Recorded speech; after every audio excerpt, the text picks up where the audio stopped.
রমজান তো চলেই এলো। আর রমজানে মাংসের কোনো আইটেম থাকবে না তা তো ভাবাই যায় না। সেই প্রয়াস থেকেই মাংস দিয়ে সবজির কম্বিনেশনে আজ আমি আপনাদেরকে ভিন্নধর্মী একটি চপ তৈরি করে দেখাবো। আসসালামু আলাইকুম ভিউয়ার্স। প্লাসি কুকিং এর আজকের পর্বে আপনাদেরকে স্বাগতম। চলুন মাংসের চপটি শুরু করি। এখানে আমি ১ কাপ মুরগির মাংস নিয়েছি। দিয়ে দিচ্ছি ১ চামচ রসুনের গুঁড়া, ১ চামচ আদার গুঁড়া, ১.৫ চামচ চাট মসলা, ১.৫ চামচ মাংসের মসলা। এখানে আপনারা গরম মসলাটাও ইউজ করতে পারেন। ১/২ চামচ লাল মরিচের গুঁড়া, ১/২ চামচ গোলমরিচের গুঁড়া, দিয়ে দিচ্ছি ১ টেবিল চামচ সয়া সস, ১ টেবিল চামচ টমেটো সস। এখানে আমি ১/২ কাপ পেঁয়াজ নিয়েছি, সেখান থেকে সামান্য একটু দিয়ে দিচ্ছি। আর বাকিটা আমি পরে ব্যবহার করব। এখানে আমি একটা টমেটো কুচি করে নিয়েছিলাম, সেটা দিয়ে দিচ্ছি। আর দিয়ে দিচ্ছি ১ চা চামচ লবণ। এবার আমি সবগুলো উপকরণকে খুব ভালোভাবে মাখিয়ে নিচ্ছি।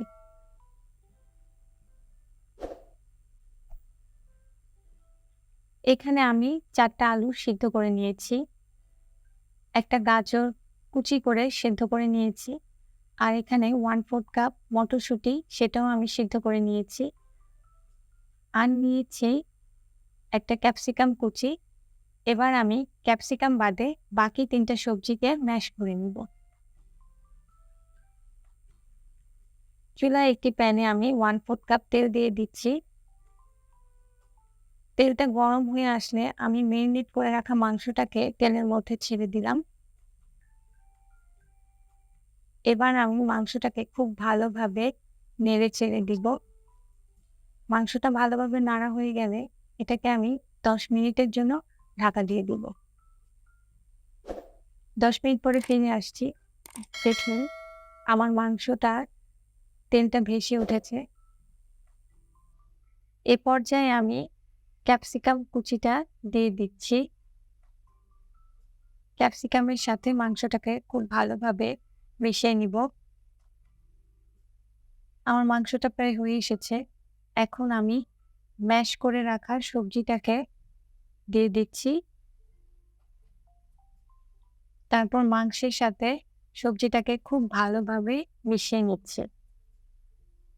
মিশ্রণটিকে ভালোভাবে মেশানো হয়ে গেলে আমি এটাকে ঠান্ডা করে নিব। ঠান্ডা করা মিশ্রণটির সাথে আমি বাকি পেঁয়াজ কুচিটা দিয়ে দিচ্ছি। দিয়ে দিচ্ছি ৩ টা কাঁচামরিচ কুচি, 1/4 কাপের মতো ধনিয়া পাতা কুচি, ১.৫ টেবিল চামচ বিস্কিটের গুঁড়া, ১ টেবিল চামচ চালের গুঁড়া, আর দিয়ে দিচ্ছি একটা ডিমের সাদা অংশ। এবার আমি মিশ্রণটাকে খুব ভালোভাবে মিশিয়ে নিচ্ছি। মিশ্রণটাকে খুব ভালোভাবে মেশাতে হবে যাতে এটাকে চপ আকারে শেপ দিতে সুবিধা হয়। এবার আমি হাতে একটু তেল মাখিয়ে নিয়েছি যাতে চপগুলোকে সুন্দর একটা শেপ দিতে পারি। দেখুন আমি চপটাকে সুন্দর একটা শেপ দিয়েছি। এভাবে আমি সবগুলো চপকে তৈরি করে নিব। আমার সবগুলো চপ তৈরি করা হয়ে গেছে। আপনারা চাইলে এ পর্যায়ে এটাকে ভাজতে পারেন। কিন্তু আমি এখন ভাজবো না। আমি আপনাদেরকে এটা কিভাবে সংরক্ষণ করা যায় সেটা বলে দিচ্ছি। এটাকে আপনারা ২ ঘন্টার জন্য ডিপ ফ্রিজে রেখে দিবেন। ১ ঘন্টাও রাখতে পারেন। ওই ফাঁকে আমি আপনাদেরকে একটা ব্যাটার তৈরি করে দেখাচ্ছি। এখানে আমি ডিমের বাকি অংশটা নিয়ে নিচ্ছি।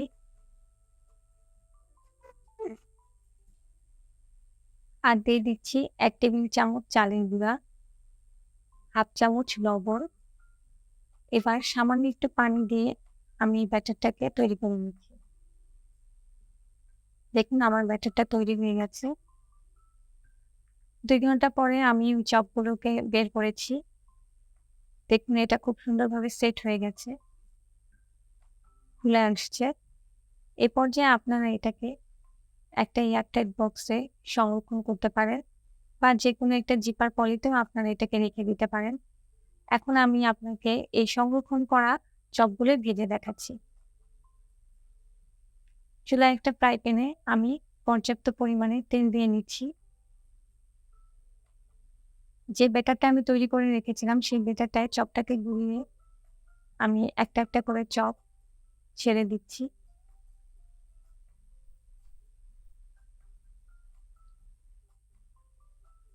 চপগুলো যেন একটার সাথে আরেকটার গা লেগে না থাকে সেটা একটু খেয়াল রাখবেন। চপগুলো আমার ভাজা হয়ে গেছে এক পাশ, আমি আরেকটা পাশ উল্টে দিচ্ছি। আরেক পাশে আমি সুন্দরভাবে ভেজে নিচ্ছি। চপগুলো আমার ভাজা হয়ে গেছে। এখন আমি এগুলোকে তুলে নিচ্ছি। চপগুলোকে তুলে নিয়ে আমি একটা প্লেটে টিস্যু পেপারের উপর রেখে দিচ্ছি, যাতে টিস্যু পেপার এটার এক্সট্রা তেলটা শুষে নেয়। এবার আমি আপনাদেরকে এই চপগুলো পরিবেশন করে দেখাচ্ছি। দেখুন আমার চপগুলো দেখতে কতটা সুন্দর হয়েছে। আমি আপনাদেরকে একটা চপ ভেঙে টেস্ট করে দেখাচ্ছি। দেখুন চপটা কি সুন্দর সিদ্ধ হয়েছে। চপটা চপটা খেতেও অসাধারণ হয়েছে। রমজানে এই আইটেমটাকে আপনারা পুরো মাস জুড়েই রাখতে পারেন। তাই আপনারা এটা বাসায় একবার হলেও ট্রাই করবেন। সো ভিউয়ার্স, যদি ভিডিওটি ভালো লেগে থাকে তবে লাইক, কমেন্ট ও শেয়ার করতে ভুলবেন না এবং অবশ্যই সাবস্ক্রাইব করে আপনাদের পাশে থেকে এই ধরনের মজাদার ও মুখরোচক খাবার তৈরিতে উৎসাহিত করবেন। আর যে কথাটি আমি সবসময় বলে থাকি, নিরাপদ ও সুষম খাবার খাবেন, সুস্থ সবল জীবন পাবেন। আল্লাহ হাফেজ।